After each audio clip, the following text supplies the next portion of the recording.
we create a niche. I want to take this opportunity to ask members that we create a niche in sports. We need to encourage our sports people.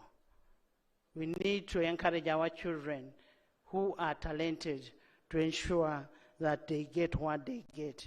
As we conclude, Your Excellency, I know Mama as a prayerful person. Mama, as our children go to play tomorrow, kindly pray for them. Thank you.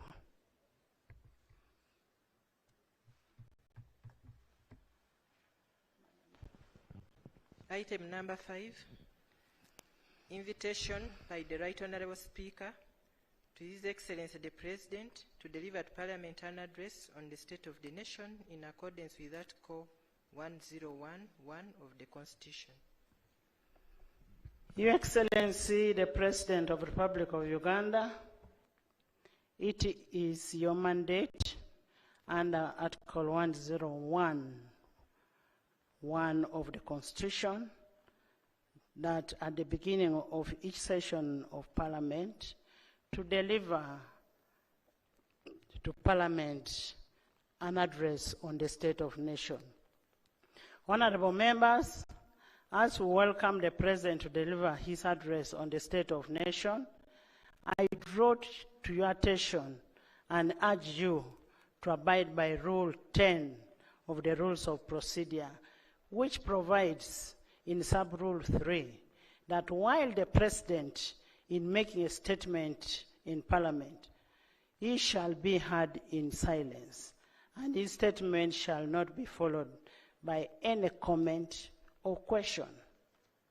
Pursuant to Rule 10.4a of the Rules of Procedure, I now take this singular honor and privilege to invite you, Your Excellency, to address this august House and by extension, the nation.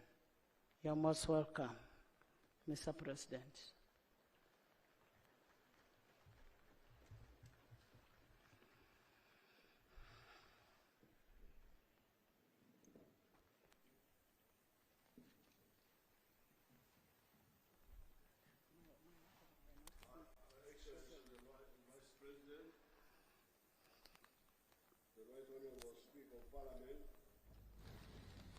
His Lordship the Chief Justice,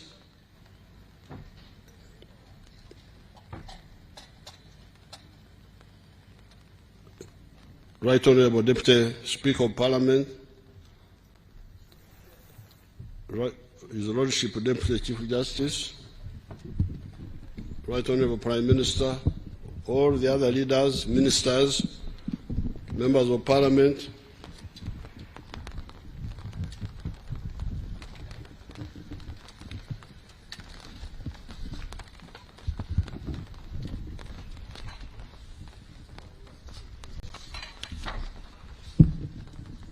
cultural and religious leaders, members of the diplomatic corps,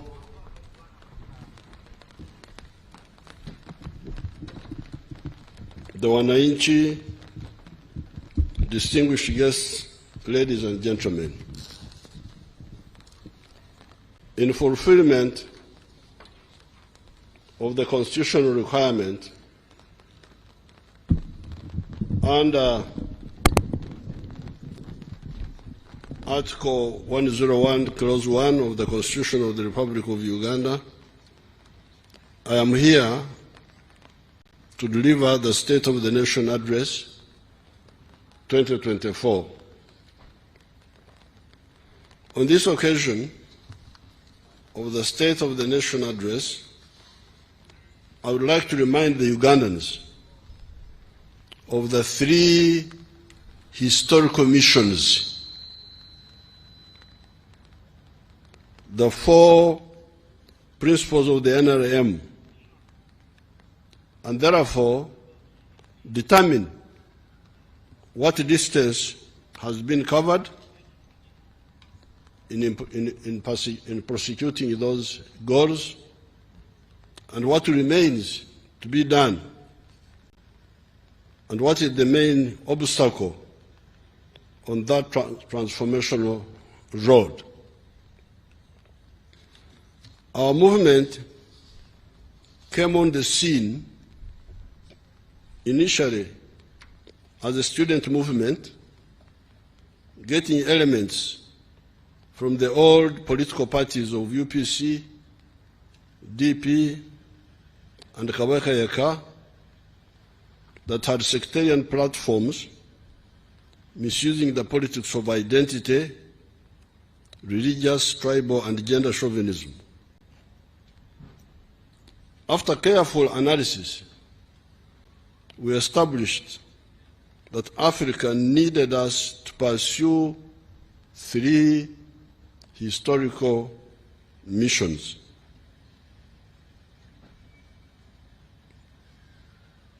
If Africa was to survive and thrive, that's how we looked at it. We looked at it as a matter of survival. If Africa is to survive, we thought it had to do the following. The 3 historical missions are prosperity for the African people, including the people of Uganda. Are the people of Africa entitled to prosperity or not? Secondly, strategic security for the African people. Do the African people need to be secure from all threats, from wherever? And taking advantage of the brotherhood of the African people to achieve the first 2 missions. These Africans you are talking about, do you know that they are either similar people or they are linked? How was the prosperity of the African people to be achieved? Could it be achieved through begging for foreign aid, as some were emphasizing? Could foreign aid give us the prosperity we are talking about?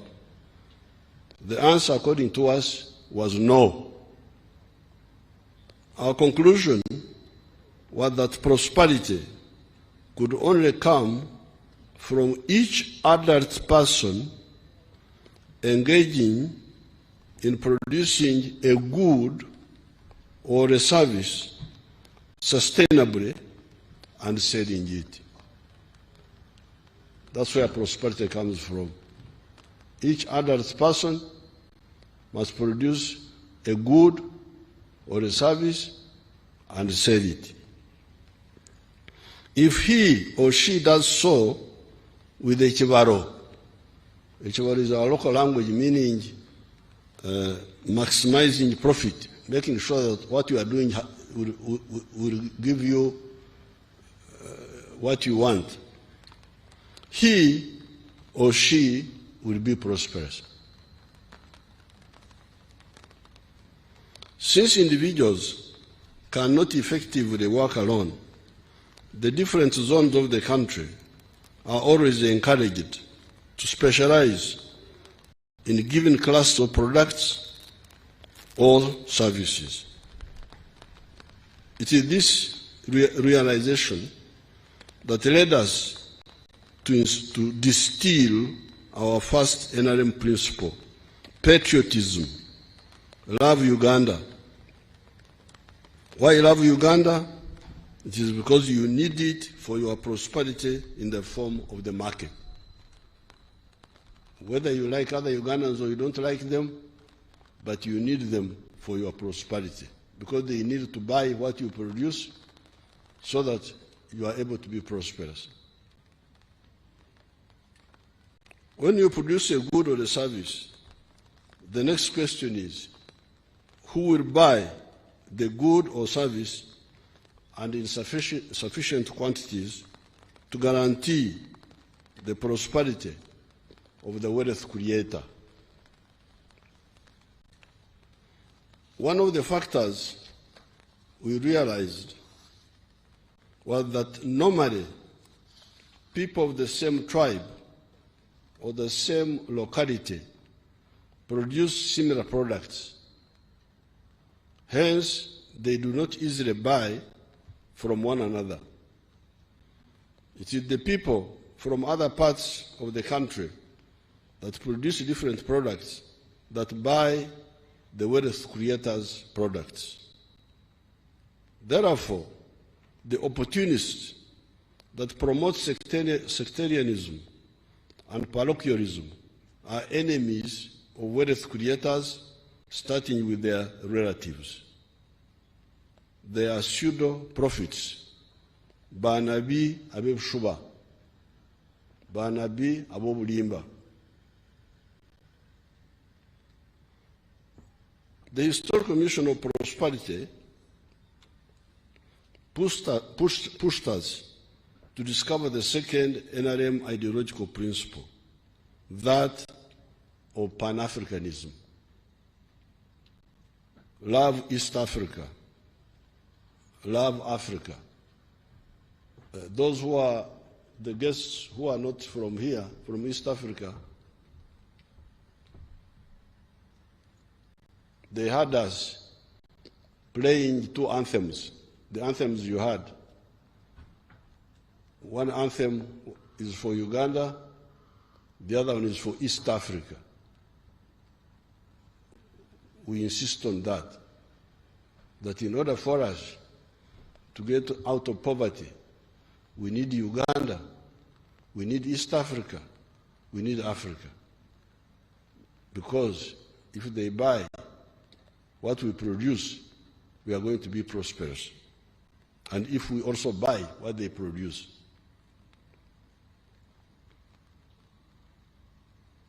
Why? It is because you need them. You need East Africa, you need Africa for your prosperity, other issues aside. When wealth creators get serious with production, when they increase the production of goods and services, the internal market is no longer enough. When you see people talking of tribes and religions, it is because they are not serious. Because if you are a serious wealth creator, there is no way you can talk of a tribe or religion.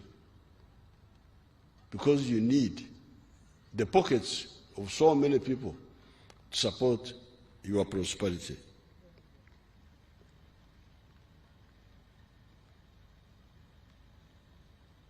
When wealth creators get serious with production, when they increase the production of goods and services, the internal market is no longer enough. We need the East African market, we need the African market, and we need the global market. Since the recovery of the economy of Uganda, we have seen this. It's not a theory. We have seen it. We saw it before. It was implemented, but we have now seen it in reality. Our production of sugar is now 600,000 metric tons. However, the internal market is only 380,000 metric tons. Who is to buy the surplus sugar of 220,000 metric tons? The milk production is now 5.3 billion liters. Who is to buy the extra 4.5 billion liters, since the internal demand is only 800 million liters?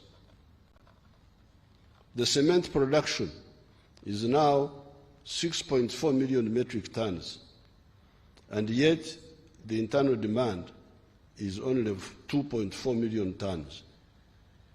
Who is buying the surplus? How about the steel products?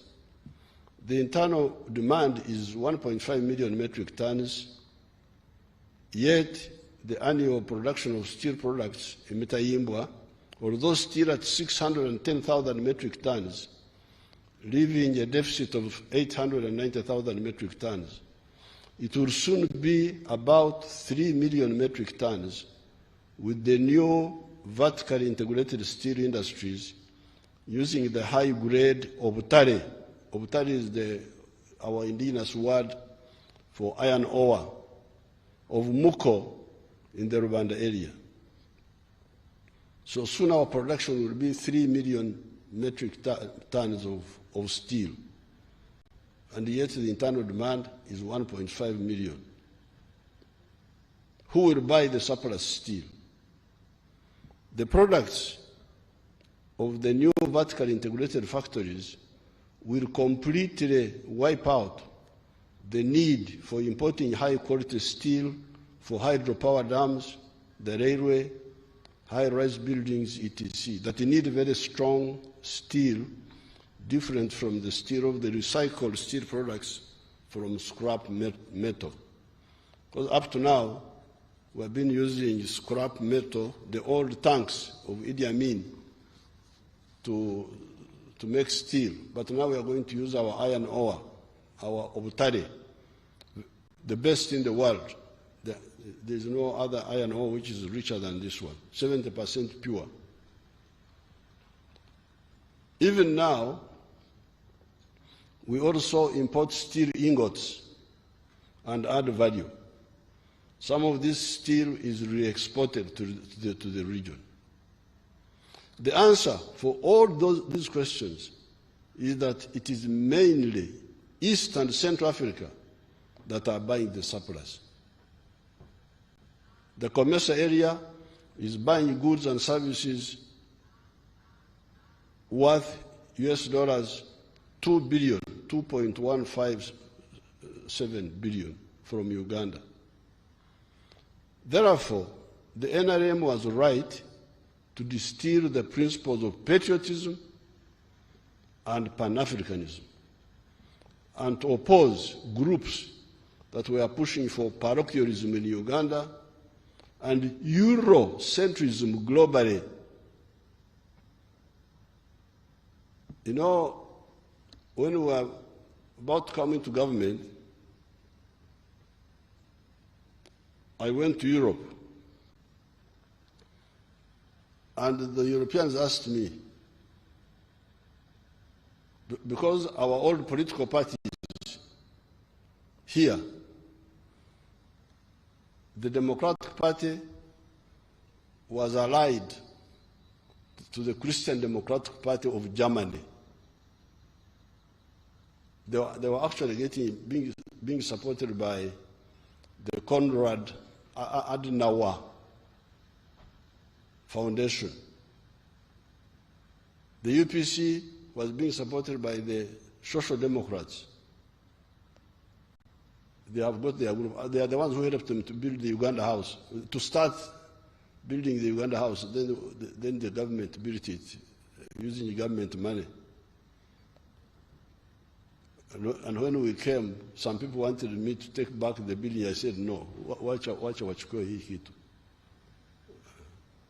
So these fellows expected us to side with the European parties, Social Democrats versus Christian Democrats. I said, sorry, I'm not part of that crowd. I am an Afro-centric person. I start with Africa. I don't start with Europe. I'm not a European. So we refused to join those groups. They had a Christian International, Socialist International. We have never gone there. Never. And we told our people clearly that our focus is Africa. And here, I'm giving you facts now. I'm not talking about stories here. I'm talking of cement. the list is too long, I couldn't finish it. I didn't talk about maize, about bananas, about beef.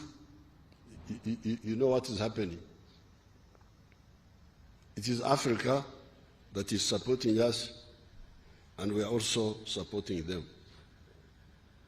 Therefore, the NRM was right to distill the principles of patriotism and Pan-Africanism and to oppose groups that were pushing for parochialism in Uganda and Eurocentrism globally. After the careful analysis, we realized that our prosperity, first and foremost, needed patriotism, that is, love Uganda, and Pan-Africanism, love Africa.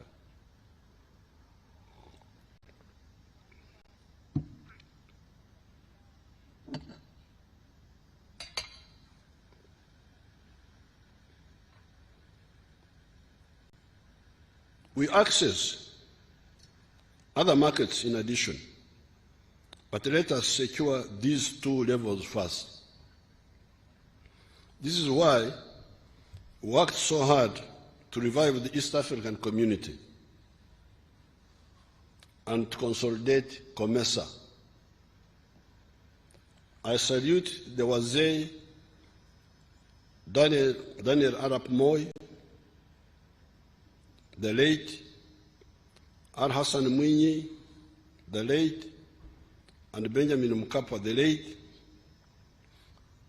for helping us in this effort.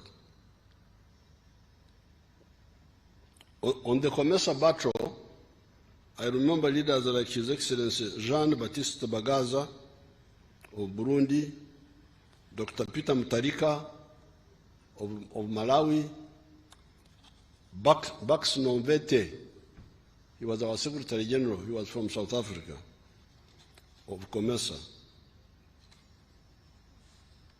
and others. The third principle of the NRM ideology is socio-economic transformation through education for all, Bona Basome, and wealth creation for all, Bona Bagagaware, by all the families joining the money economy and getting out of the pre-capitalist subsistence economy, or Korra Echida Kionka. The fourth NRM ideological principle is democracy, real democracy for empowering the people to grow and not cheap popularity that the new colonial agents used to manipulate the people. The correct philosophy, the correct ideology, and correct strategy of the NRM, mark those three words, my friends. The world has got a lot of problems, Africa has got a lot of problems, because they make mistakes on philosophy, make mistake on ideology, make mistake on strategy.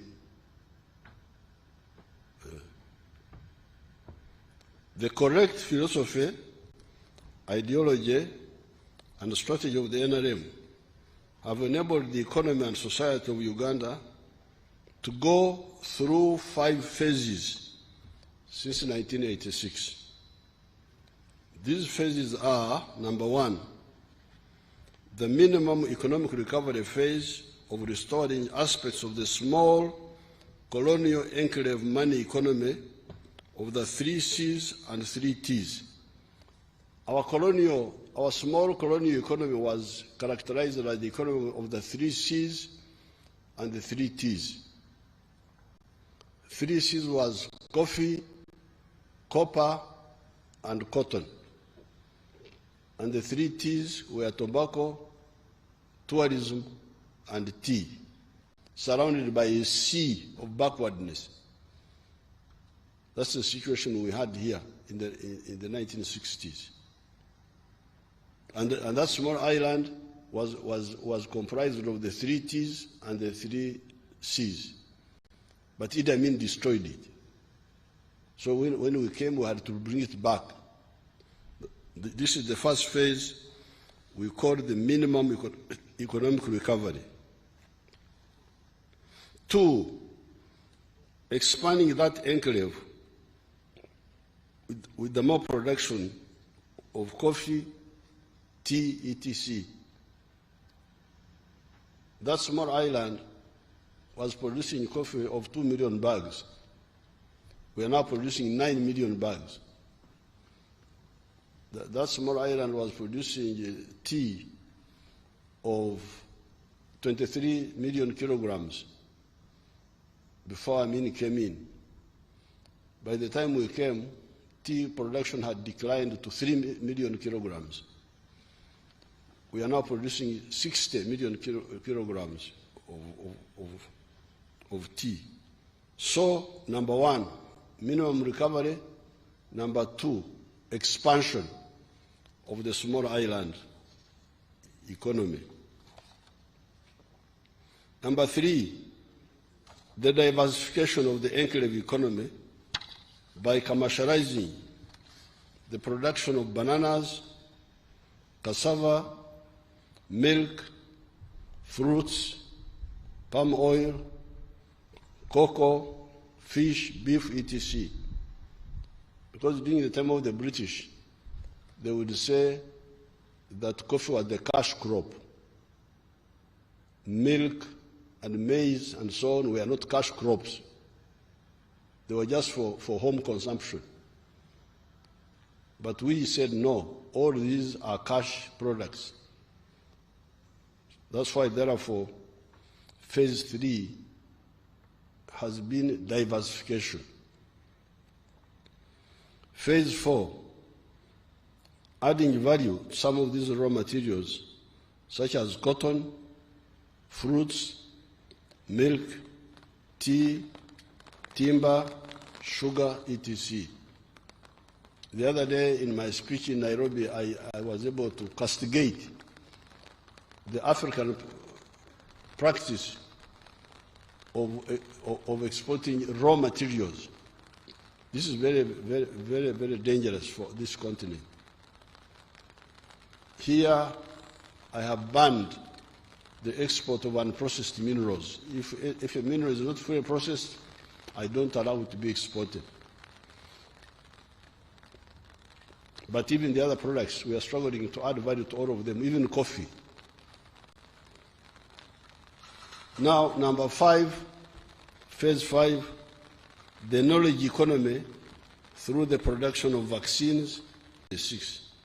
To now $55 billion by the foreign exchange method, and $180 billion by the PPP method, purchasing power parity method. With US dollars 1,182 per capita, Uganda now has entered the lower middle income status. We have just entered the ground floor of the middle income. Just the first floor, we are down there now. Mwebale okuyingira mu gorofa esooka. Tumwagala kwekubirako mu ngalo bannange.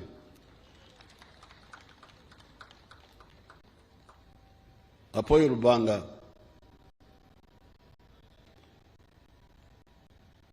There are, however, still some trade barriers in the East African community. These are really roadblocks to our prosperity. All the East Africans should work to remove these bottlenecks by implementing fully the common market protocols, the customs union protocols, so that the fragmented markets of Africa become one market.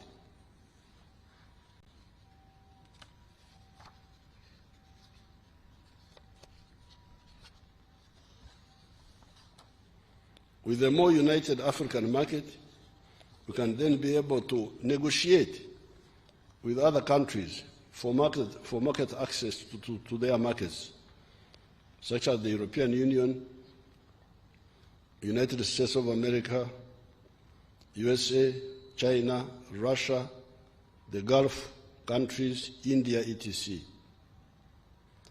Internally, we have guided our people that the socio-economic transformation can be realized through Bonaba Some, education for all, and Bonaba Gagawere, prosperity for all, by joining the 4 money-making sectors of commercial agriculture, manufacturing, services, and ICT. The government has provided grants or soft loans for wealth creators to use in joining these sectors in case they do not have their own capital. These funds are well known: Operation Wealth Creation, NADS, PMA, Entandukwa, Parish Development Model Money, Emyoga, the Youth Fund, the Women Fund, Grow Money, etc. Some of these have been merged to become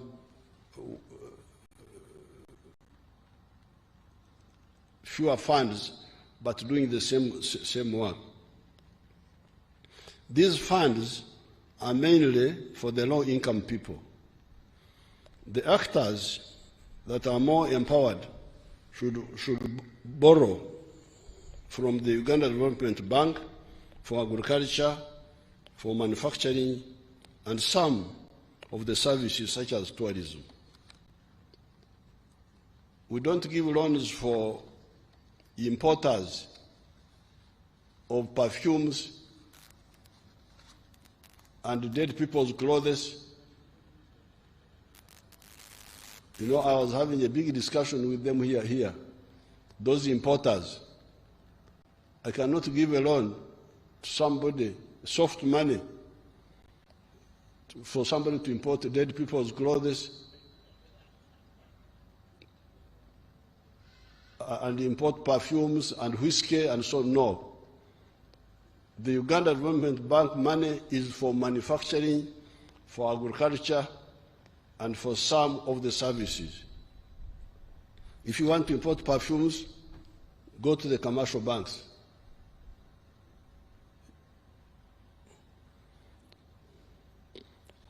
All we have said above is targeted to enable us to create prosperity for ourselves through wealth creation. The second historical mission is strategic security for Africa. African countries, or indeed other countries in the world, may be prosperous economically. Strategically speaking, however, they may still be vulnerable vis-à-vis other global actors. In the Second World War, the first victims of German aggression were the developed countries of Denmark, Holland, Belgium, etc. Even France was conquered by Germany. Therefore, there is something about size. Indeed, the smaller countries of Europe were rescued by the mighty Soviet Union that defeated Hitler's army at Moscow, Belorussia, Stalingrad, Kursk, etc., and were later on, in 1944, joined by the Americans and the British. As we speak today, only 4 countries have been able to land on the moon. These are the USA, China, India, and Russia. Why? Size and development matter. Uganda, even when it becomes a developed country, cannot have an overambitious space program. We are working on implementing a limited space program for overhead observation and communication, broadcasting and telephone communication. We shall have an overhead imaging satellite at an altitude of 600 to 700 kilometers in space, and another one for communication and internet at 36,000 kilometers in space. That one we shall share with the other East African countries. These are, however, not enough to defeat greedy and aggressive parasites who seek four-dimensional superiority on land, land forces, superiority in the air, air force, superiority at sea, navy, and superiority in space, space forces. It is partly for this reason, but also for the purpose of implementing the economic integration of the markets easier, that we, the African revolutionaries, our departed elders, such as Kwame Nkrumah, Mwalimu Nyerere, Sekou Toure, Mzee Kenneth Kaunda, and we, their young followers, put forward the principle of political integration as another element of the Pan-Africanism principle. While we always aim at creating a continental common market for the whole of Africa, we also aim at creating a regional political federation where possible. While it is possible and desirable to create a continental common market, a political federation which represents a maximum form of integration should only be for peoples who are either similar or compatible, and preferably with a common language. This is how East Africa has always been the best candidate for political integration. The peoples of the area are the Bantus, the Nilotics, the Nilo-Hamitics, and the Cushitics, whose dialects are either similar or linked. Those delegates, those visitors of yours from Malawi, from Zambia, I'm sure I can speak with them. When we finish the ceremony here, I will greet them. I will say, Muri bwanje, turi wino, muri chari. I'll be talking to them. However, on top of all that, we have the good fortune of having the neutral dialect of Swahili that would easily be the official language of the potentially very powerful Federation of East and Central Africa. This East African Federation, with one army, a common citizenship, in addition to wider common market already talked about in this speech, will provide perpetual insurance for the freedom of the black race and other freedom-loving people in the world. It will have a defense capacity to be present in the four dimensions: land, air, sea, and space. How can you insure cars, you insure houses, you insure individual people's health, but forget to provide insurance for the African race? People have got insurance policy. Me, I don't have insurance policy for anything. My insurance is for, if Uganda succeeds, I am insured. I have never, Mama is here, I have never bought insurance policy.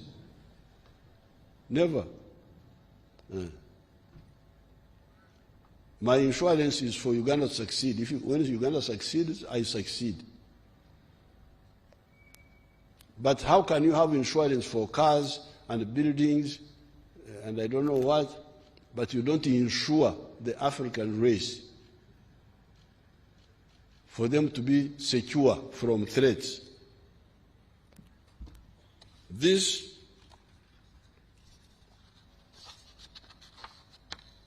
was a mistake in the past. How can we repeat the same mistake?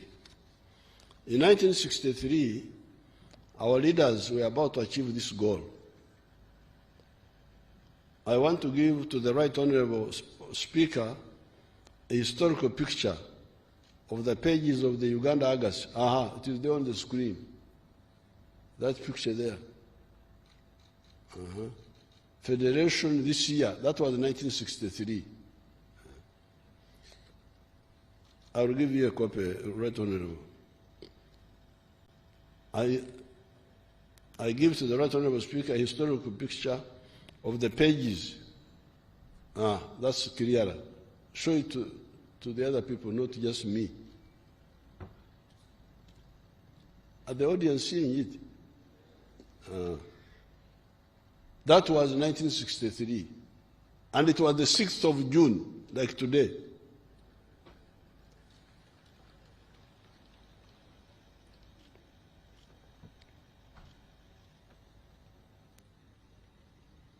A historic picture of the pages of the Uganda Argus newspaper of the 6th of June 1963 that captured that moment. You can see, bring the picture of our readers. Move up we want to see the readers in that picture there.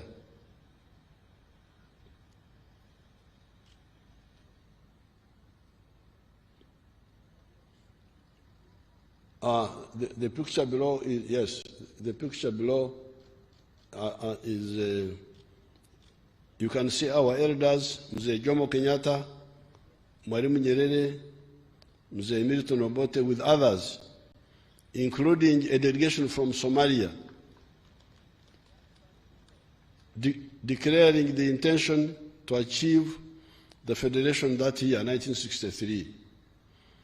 All the subsequent calamities that befell this part of Africa would never have happened if we had achieved that goal that time.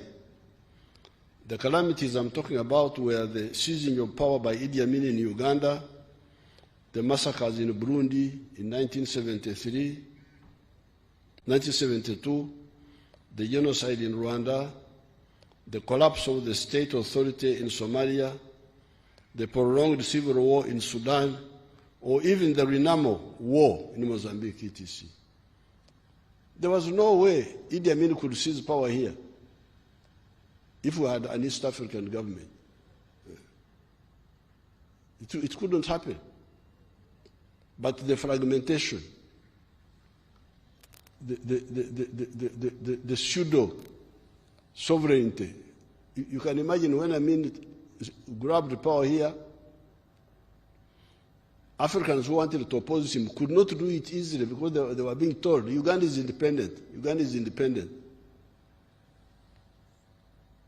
And even when Amin was killing us, when we would try to get support from other people, we would be told, no, it is Amin's right to kill you because you are his subject.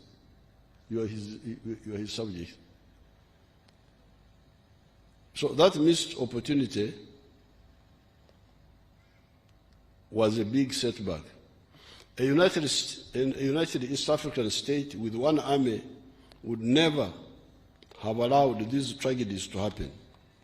Indeed, it is the East African cooperation that eventually enables us to solve these problems. However, coordinating multiple sovereign units is less efficient and less prompt in terms of action compared to a united East Africa.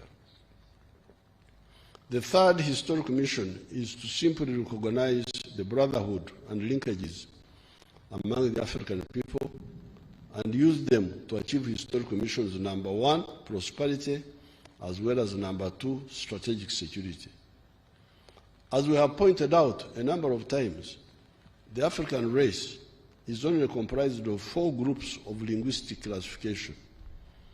These are the Niger-Congo, which includes the Bantu and the Kwa languages of West Africa, the Nilo-Saharan, which includes like our languages of the Nilotic languages and the Nilo-Hamitic, the Afro-Asiatic, which includes the languages of northern Ethiopia, and the Khoisan.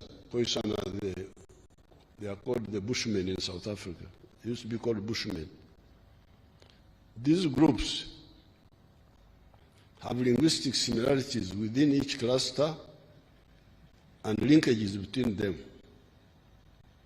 In other speeches, I have demonstrated this. You can check on those explanations. The NLM line has been that the people we are trying to unite for the sake of their prosperity and strategic security are either similar or linked. It is therefore a betrayal for the African political classes to fail to grasp this and instead preach sectarianism, parochialism, etc. I therefore call on the Ugandans, especially the Bazukuru, to audit what has been achieved vis-à-vis the 3 historical tasks and the 4 ideological principles of the NRM, see what has been achieved and what remains to be done. Then you should do your own part to do what is not yet done. With patriotism, we have been able to unite the majority of Ugandans. That is why the NRM always wins with a majority on the first round when we go for elections. On the side of Pan-Africanism, we have revived the East African community together with the Wazee Daniel Arap Moi, Al Hassan Mwinyi, and Benjamin Mkapa. Later, our brothers from Rwanda, Burundi, Congo DRC, South Sudan, and recently Somalia joined the East African community. This has helped cross-border trade. Uganda exports goods and services worth US dollars 2.1 billion to the East African countries, and goods and services worth US dollars 2.157 billion to the COMESA countries. There are, however, still non-tariff barriers. With His Excellency William Ruto recently, we agreed to remove all these barriers against sugar, milk, eggs, fruit juices, etc. Saying that X country has got good rains this year and harvested a lot of maize, and therefore X country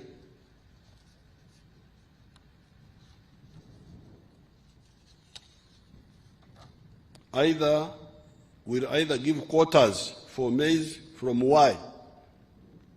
Imagine there are 2 African countries, X and Y. They should be trading together. But one year, X says, this year I got a lot of rain and I harvested a lot of maize. So I don't allow your maize to come. The maize of Y. Or I allow what they call a quota, a certain amount. Either give quotas for maize from Y, or will not allow any maize imports from Y this year, is wrong. What happens? Why is it wrong? What happens to the maize growers in Y that year? Since the maize in Y will kudiba. Kudiba is our local word here, meaning that if you produce something and nobody buys, it's kudiba. So if the maize from Y this year kudibas, because in X this year they have got their own maize. What happens to the maize growers in Y that year? Since the maize in Y will kudiba, have no buyers, the farmers will migrate to coffee, a product that depends on the global market and does not have those hurdles. Then next year, there's a shortage of rain in X, and they want maize from Y. Sorry, the farmers were betrayed and they migrated to other products. This is the problem. The correct approach should be that maize from Y should not be blocked even if there is a bumper crop in country X. Let the market determine the maize that will be preferred by the consumers. If it is found that maize producers in country Y are cheaper consistently, then let East Africa allow them to specialize and feed all of us. This is what I said about Tanzanian rice.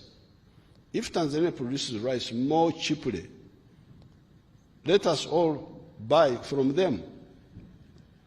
Stopping Tanzanian rice makes us commit several sins. Sin number one, you sabotage the Tanzanian rice grower by denying him market. Sin number two, you rob the Ugandan consumer by forcing him to buy rice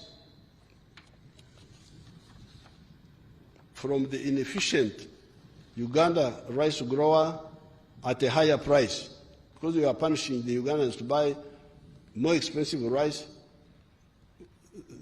that it is because it is from Uganda. Sin number three, you invite Tanzania to counter-block our products. Sin number four, you claim as our own rice growers to remain inefficient and therefore not competitive. Okulemaza is to cripple. Because if you don't allow your child to run and compete, how will he develop capacity?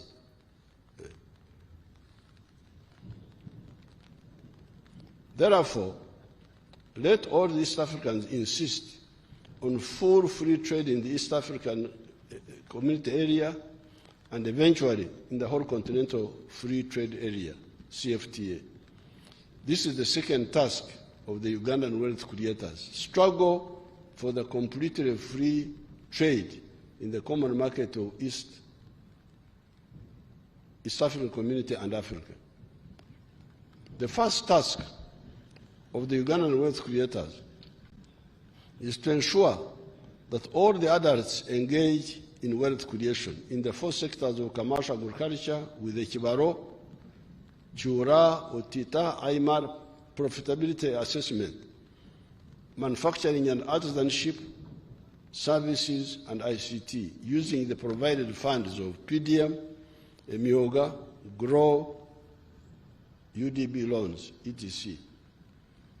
The third task, after we have fully recovered from the adverse effects of corona and other negative global phenomena, ensure that we provide completely free education for the Ugandan children in government primary and secondary and tertiary institutions, so that we achieve our target of Bona Basome, education for all.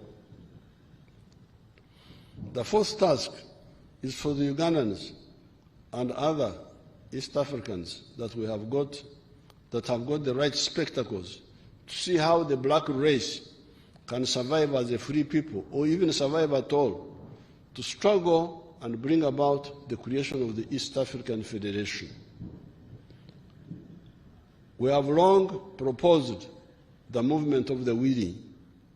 When Mwalimu was let down by his contemporaries on this issue, he moved with Mzee Karume to unite Tanganyika and Zanzibar to form Tanzania. It has been a great success. If we all can move together, it will be good. If we cannot, let the willing move. The crucial point that needs to be done is for the Pan-Africanists to be more active in pushing for the struggle for the political federation of East Africa and for the full economic integration of the common market of Africa. You should aggressively expose those who work for foreign interests and are always diverting our people through the media to the interests of the foreigners. If you read the papers, nobody is talking about African integration. You pick the papers. Papers, social media. What is your future? If you don't know that integration of the market is our salvation, then how can you be in leadership? What are you leading? Are you a leader unto darkness and death? How can it be that you read the papers? Nobody. Football, music, cinema, I don't know what. Okay, you can do those things, but you must survive first.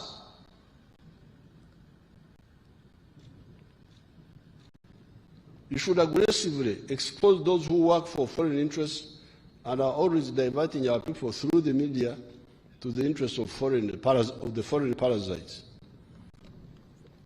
The African race will enjoy football and music better. I am a footballer myself, you remember?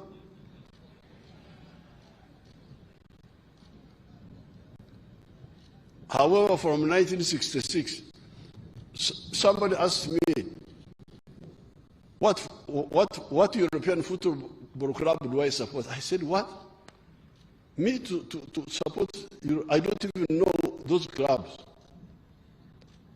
I am a footballer, I was a footballer, but from 1966, when we started our struggles here, my mind is on the future of Africa. I like football. But you cannot have football if you are a slave. You cannot enjoy it. The African race will enjoy football and music better if you also contribute to the creating of an African center of gravity in the form of the East African Federation. Task 5, eliminate corruption in the public service and from among the political leaders. I've been getting good information about corrupt actors among the public servants, but also among the political actors. With firm evidence, we shall crush these traitors. Corruption is... Are you hearing me? You are hearing. I think the corrupt have brought rain.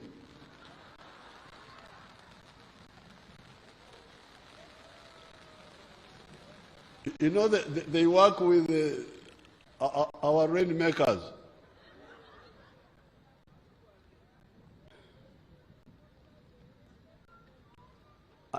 I have been, this is not in the speech here, but I can mention to you. I have been hearing that people, even in my office, take bribes from people to bring people to see me. Can you imagine? But fortunately, recently we arrested one of them. He's alleged, according to the rules, I should not be accused that I'm saying something sub judice, which is in the court. He's alleged to have extorted shares and money from an investor who was coming from somewhere. He's now in court. So we are moving, we are going to get them. I have been hearing stories that there is a racket from the Minister of Finance to Parliament.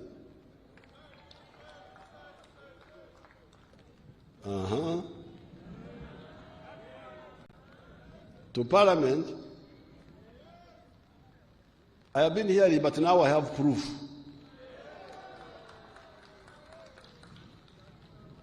Norecho ababi bafude banange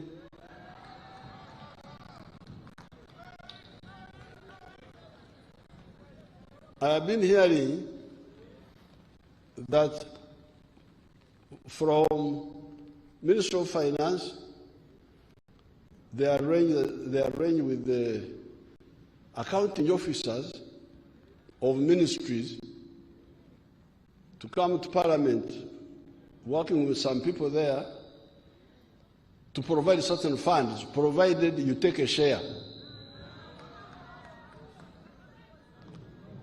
I didn't believe this, but now I have proof. So therefore, really the corrupt are like the foreigners. You know, some of these foreigners don't know Uganda, don't know us. When you see them doing what they are doing, and those who support them,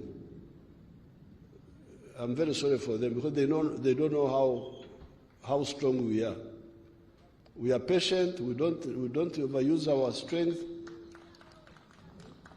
But if you make a mistake, you will see. So I don't know how those who threaten us, this one, please, we are wasting your time. We are not going to move. Because we are sure, we are people here, this is our land. We want nothing from anybody, so you are wasting your time. Don't come with the threat, you are wasting your time. Uganda is a land of martyrs, but not only martyrs, but also heroes. We are celebrating 2 days. Because the martyrs don't shoot back. But we are both martyrs, but also heroes. On the 3rd, we were celebrating Martyrs' Day. On the 9th, you remember 9th, you come. We shall be celebrating Heroes' Day. We are fighters. Nobody can play around here. So I feel really amazing that some of our people can join this corruption, knowing that we have the capacity to crush all this group. So now I have got proof that what I've been hearing as a rumor is actually true.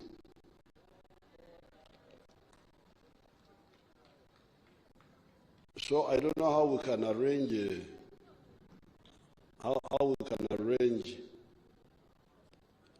what do you call it, amnesty.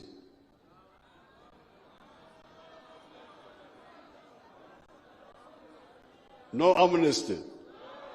Very good. So you want blood? Mwagala musanyi. Kale katugende mu maaso.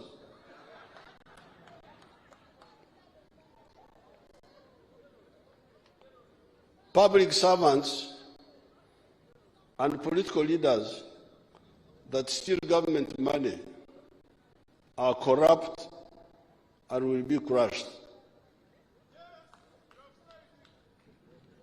There are, however, other actors that get bribes from foreigners to work for foreign interests.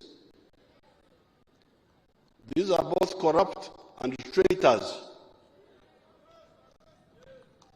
and we are monitoring their activities. If they do not stop, and with evidence, we shall deal with them also. As part of fighting corruption, it is crucial to save the amateurish political actors who come into politics without knowing that leading people does not mean carrying them on your head. It means that you show them the way. The situation of inexperienced, careerist-minded leaders who do not listen to the advice of the NRM is further complicated by the bloodthirsty parasites in the form of the unregulated money lenders who charge extortionate interest rates from these desperate political actors when they come to borrow money for unuseful expenditures. I've already directed the Minister of Finance to cap the interest rates chargeable by money lenders. The inflation rate in Uganda is 3%. Why should the commercial banks charge 20% interest? How about the money lenders charging 36% or more? This is pure extortion. The PDM and the Myoga funds are going to become the poor people's banks, able to lend at 20% or less after 24 months. We are going, this PDM money, people are trying to sabotage it, but I can hear it is beginning to penetrate. People are beginning to understand it now. They are beginning, slowly, the villagers are beginning to appreciate. That's what I hear. The other source, I have already directed the Attorney General to guide the Minister of Finance as to how he can criminalize this extortion by the money lenders. The other source of corruption has been the fundraising that is borne mainly by the opportunistic politicians over-anxious to please parts of their electorate by pledging money for the fundraising that they do not have. We are due to meet to resolve this diversion. I agreed with the leader that we should meet and really discuss the issue of fundraising because this is part of the pressure that makes leaders make mistakes. Uganda's economy and society are moving forward, the mistakes by some actors notwithstanding. I was reading some comments, especially in the Monitor. You know, Monitor is a mouthpiece of foreign interests here, the Monitor newspaper. Oh, talking about this, talking about this. There's one of them who was writing today. I glanced through, was saying that Uganda has low inflation by fortune. That is by fortune. Imagine. He doesn't want to say that NRM has managed the economy well. That's why inflation is low. That is a mixer. It was fortune that we have got to low inflation. It's not fortune, it is planning. Monitor Bambi Mbasaside. But Monitor, the other time, I saw a cow talking. When you see a cow talking, then you know that Jesus is about to come. You showed me that picture of the Monitor. Abantu bange muntetero ka monitor ako. Bring it properly. Over the tune.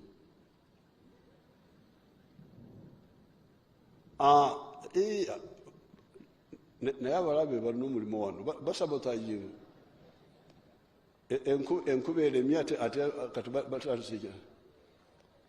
Now Ugandans turn to local products to combat high cost of living. You remember our war with the importers.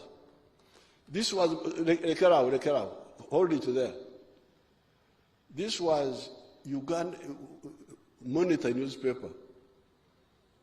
A cow talking.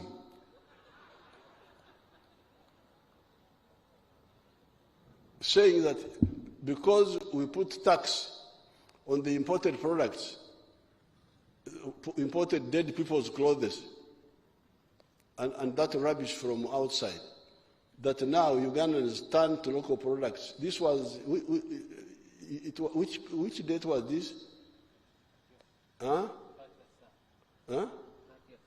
30th of what? Of May. You people, you get Monitor. A chance of kwogera. A cow is talking. Because that's what we said. Why don't you buy the local textiles which are being made here? So Katonda jali aba Monitor Katonda abayisemu okwogera ebyamazima. But otherwise they were trying to. Thank you very much. You can move on. Otherwise, in today's paper, I was trying to say, oh, this one. But you listen carefully. I will conclude with that. Uganda's economy and society are moving forward. The mistakes by some actors notwithstanding. The foreigners interfering in our internal affairs are not a threat at all. There is no foreigner who can threaten us. No foreigner can threaten us. I have written a piece I will share with the Ugandans on that. The real threat to Africa's progress have been internal weaknesses, such as undermining the private sector. I mean, 1972 when he expelled the Indians, and Museveni, 1970 when he announced the Nachivu announcements, interfering with the private sector. Wrong concept of army building, sectarianism, corruption, etc. Otherwise, Africa's ability to defeat the imperialists had been demonstrated by Samora Machel defeating the entire Portuguese army in Mozambique in 1974, Robert Mugabe and ZANU defeating the Ian Smith regime in 1980 in Zimbabwe, the Cuban army comprised mainly of black soldiers defeating the White Boer army at Quito Cuanavale in Angola in 1988, etc. So our armies defeated European armies in the 1970s. It is our internal weaknesses that have since that time given the impression that Africa is weak. NRM has correct philosophical, private sector-led efforts, ideological, the politics of interest and not identity, and sectarianism, and strategic wealth creators and integration to create markets for their products positions. That is why the economy is growing in spite of the betrayal by the parasites. With the crushing of the corruption, Uganda, given our overall correct positions, is unstoppable. Everything else is in place. What is the problem now is just corruption. In the budget speech, I will add some more information on this line, saying that everything else is in place now. It is only corruption and a few other mistakes that can sabotage what we are doing.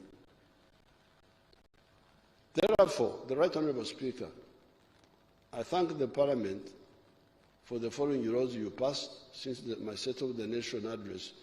Those laws are put in Annex 1. I put it as Annex 1 in this speech. In the coming year, the Executive will present the following bills to Parliament for enactment into law. I attached them as Annex 2. They will be attached to the speech. Finally, I want to salute the Speaker, the Deputy Speaker, and the NRM MPs. In the past, there was a risky and shallow tendency by some actors that will try to use Parliament to undermine the Ugandan revolution, which is part of the African revolution. This, of course, was a miscalculation that was provocative, but we managed to handle it peacefully. Right Honourable Speaker and your team, I congratulate you for working harmoniously with the Executive.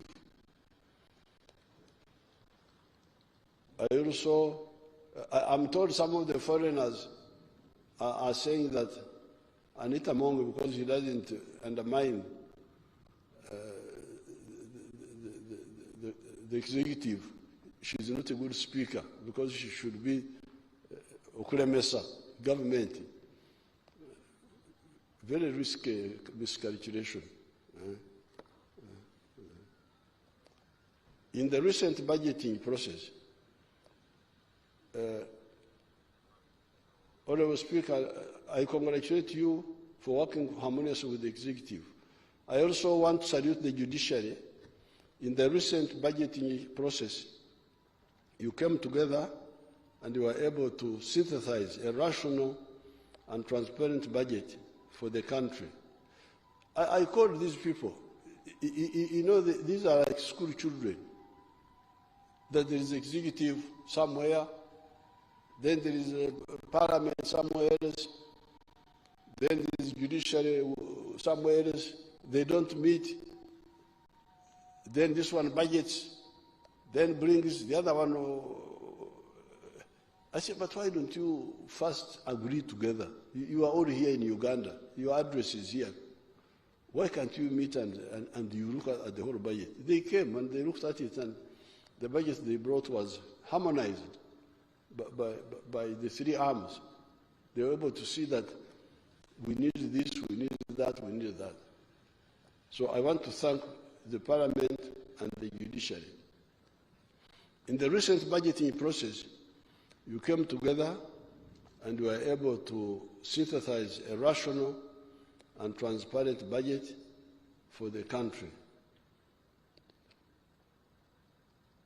Now, on the issue of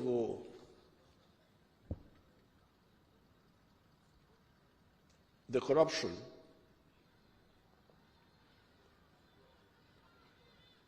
my advice is you should make a distinction between mistake makers and dishonest people. Dishonesty is the worst. But making mistakes, especially for many people who have not listened carefully, it's not. I wouldn't be surprised. That's why many times I try to help out groups who have made mistakes. But what I cannot tolerate is like this question of saying,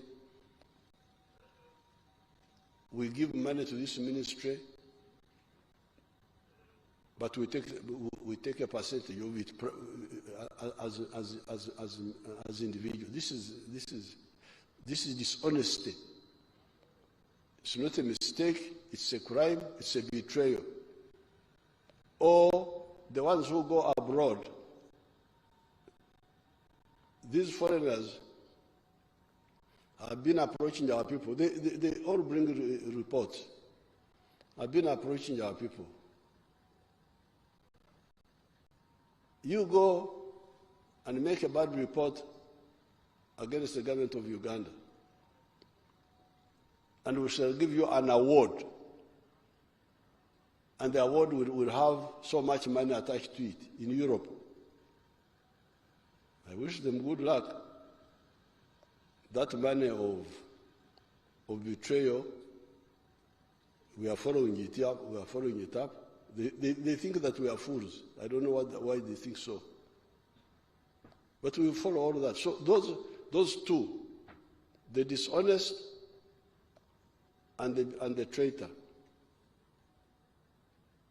are the ones we are targeting. The mistake makers, we can cancel them and show them how to do things. Because if we are to punish all the mistake makers, we will have nobody to work with.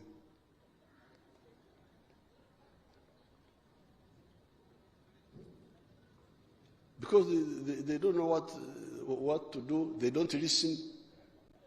There are so many languages. This one is saying that. This one is saying that. So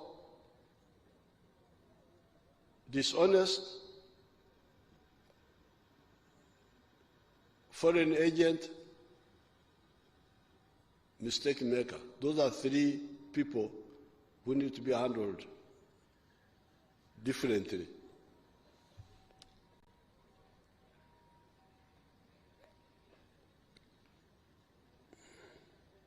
In the recent budgeting process, you came together and you were able to synthesize a rational and transparent budget for the country. I want to end by congratulating the UPDF, the Uganda Police Force, the intelligence services, and the prison services for guarding the 3 million pilgrims that were at Namgongo recently. I salute all the Ugandans for the good work you are doing. Madam Speaker, it is my pleasure to declare the fourth session of the 11th Parliament open. I thank you very much and hope that the coming session will be fruitful. God bless Uganda. God bless Africa. Apoyo Matek. Thank you so much, Your Excellency, for a clear and a concise exposition of government policy in your address to the nation and fulfilling your constitutional obligation under Article 101 of the Constitution of the Republic of Uganda. Thank you so much for your fatherly advice that you've given to us. I take cognizance of the government legislative agenda for the fourth session, and we pledge our utmost commitment towards prioritizing government business and making sure we exhaust it within the time that is required. Honorable members, His Excellency will be back on 13th June 2024 to deliver the budget speech. By next year, at this time, we will only be left with 3 months to nomination. And we really want to thank you for all the support that you've given us. And before I conclude, I want to recognize our colleagues, the former speakers, who are around here. We have His Excellency General Yoweri Kaguta Museveni, former Speaker of NRC, 1989 to 1996. Thank you so much. We have the Right Honorable Professor Edward Rugumayo, the Speaker of the National Consultative Council, 1979 to 1980. We have the Right Honorable Edward Sekandi, the Speaker of Parliament, 7th Parliament and 8th Parliament. That's 2001 to 2011. We have the Right Honorable Alhaji Moses Chigongo, who was Vice Chairperson to His Excellency in 1986 to 1996. I want again, once more, thank you, Right Honorable Right Honorable former Speaker and now the President of Uganda. We are very grateful for your address, and we don't take it for granted for you to create time. You and Mama, we want to thank you so much for coming and for opening for the fourth session. We also want to thank the members of Parliament who were able to make it here and be here with the President. We want to thank the executive, the cabinet, for being here, and in a very, very special way, we want to thank our visiting speakers and our ambassadors that are here. Thank you so much for coming over. And after this, we will invite all our guests, and I'm saying all our guests, for an evening session at Parliament. We have an evening session. This session is over, so we shall invite all our guests for an evening session in the conference hall in Parliament. You're all most welcome.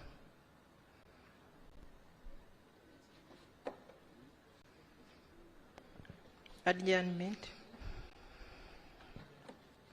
Honorable members, Your Excellency, the President of the Republic of Uganda, honorable members of Parliament, we are adjourning the House to 13th June 2024 at 2 p.m.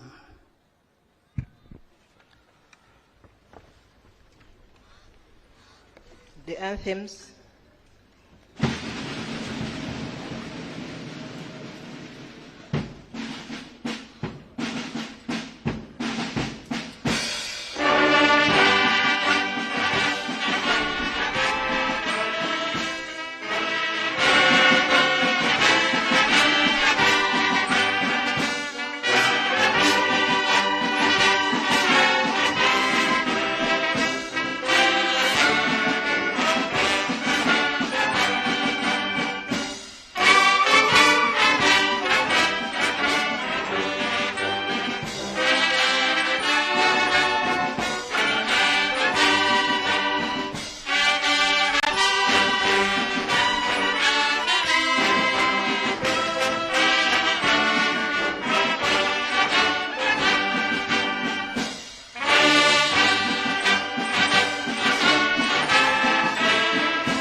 Distinguished guests, we kindly request that you remain in your positions until we are done with a very special photograph, and thereafter His Excellency has left the grounds.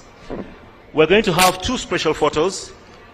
The first one will be with the presiding officers, including address there, the president hinting on critical areas there that we'll be briefing you about here. But the State of the Nation's address for 2024 is done, and it opens the fourth session of Parliament, which begins effective the 13th of June, which will be next week on Thursday, where the president will be here to give the budget address. But a few pointers that the president has been able to address. Basically, he talked about the four pillars of the NRM, and he also reminded us of the four pillars there: democracy, Pan-Africanism, patriotism, socio-economic transformation, and his address really rotated around those four areas. He also talked about three major areas that need to be addressed in this time there.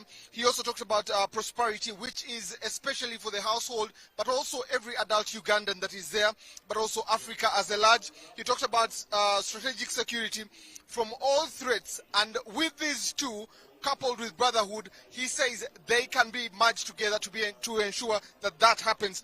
He went on to address a few things there, that prosperity is not about begging aid from foreigners there. That is not prosperity, and it's not an answer. The answer is every adult needs to produce either a good or a service, and this is to sell to ensure that the region is developed. That we cannot develop by buying or getting aid from the people that are foreigners there. He talked about different things that are in excesses or surpluses in the country. He talked about sugar, which is about 600,000 metric tons, and says consumption is only at 300,000 metric tons. He also talked about milk, which is at 3 billion liters, and says consumption is only at 800 million liters there. He says, where should the surplus go? And he says the East African market, COMESA, should be able to open up to ensure that this happens. He also reminded us of his speech in Kenya, where he stressed trade barriers need to be brought down for these things, that the consumer needs to be given the opportunity to choose from these. He goes on also to stress a few issues that were there and talks about strategic security in the region and in Africa. He talks about ideology, philosophy, and strategy to go through the 5 phases of development there. He talks about a mini economy recovery and talks about how Uganda had 3 C's, which are cotton and coffee. He also talks about the 3 T's, tea, tobacco, and tourism, and says it needs to be expanded to a larger enclave to involve other areas there. He says that diversification by commercialization of agricultural products, value addition of products, these need to be enhanced to ensure that we have all these things happening. He said banning of export of unprocessed minerals and products like that, that shouldn't be happening, and that he has banned and should not be happening at any one point in here. He finally says in the 5 phases there, the last one is the knowledge economy, and he says this is an area we need to indulge even more, vaccines and mobility, to be able to increase our income statuses there. He congratulated the country on getting into the lower income status. This is something he talked about in 2022 in his State of the Nation's address, and it shows progress in 2 years as a country. Trade barriers in East Africa. He also talked about commercial agriculture, services, ICT, manufacturing. These are the areas that Uganda or the region or as a bloc of Africa we need to be playing in. He goes on to talk about UCDA for anyone that would like to get into commercial agriculture. This is where the money is. But if you want to bring imports, which he allegedly said are dead people's clothes or perfumes, there, go to the commercial banks and be able to get that. He also spoke about money lenders and said 36% is criminal. And he says he has advised the Attorney General and on how to go about this with Ministry of Finance. He emphasized the biggest part here was corruption. And he says he knows the corrupt are there, and he has heard the statements. He has talked about the racket that is within both Parliament, but also the Ministry of Finance that are getting money and this racket, and he has evidence to this effect. And he says, war unto them or death unto them, as he said, loosely translated. Corruption, and he talks about the distinction between those that make mistakes and the ones that are dishonest, but also the ones that are getting money from foreign aid there to get awards. He says that's betrayal, and he has information about this. He is able to go and deal with all these things. He talks about the three arms of government that came together to be able to pass a rational budget. That's the judiciary, the executive, and the legislature that all came together to be able to approve the 72 trillion budget that he will be giving an address of tomorrow. The biggest question is, have your expectations been met with this State of the Nation's address? Do you feel you have been answered in terms of security, in terms of the economy? Those are the areas he stressed, but also thanked the security forces for ensuring that the 3 million Ugandans that attended the Matters Day were safe, and the prisons, the UPDF, the police ensured that that happens. Even as you see at the back, photos are being taken with the president, from the speaker, the deputy speaker, and that's what's happening. Ministers, members of parliament feel satisfied with this State of the Nation's address. That's the biggest question, but also we wait to see what will be done about corruption with the president. He says he knows them. At what point is he going to bite? That's our biggest question in here today. So that's the end of the State of the Nation's address from us here at UBC. We're really grateful that you spent your afternoon, your heavy afternoon with us here to be able to hear some of the things that we are speaking about here. So departures are happening, members of parliament are leaving, speakers will be leaving this ground here, and we'll be back next week on Thursday to listen to the budget speech from the president. From me, from UBC, Timothy Nyangweso, have a fruitful evening.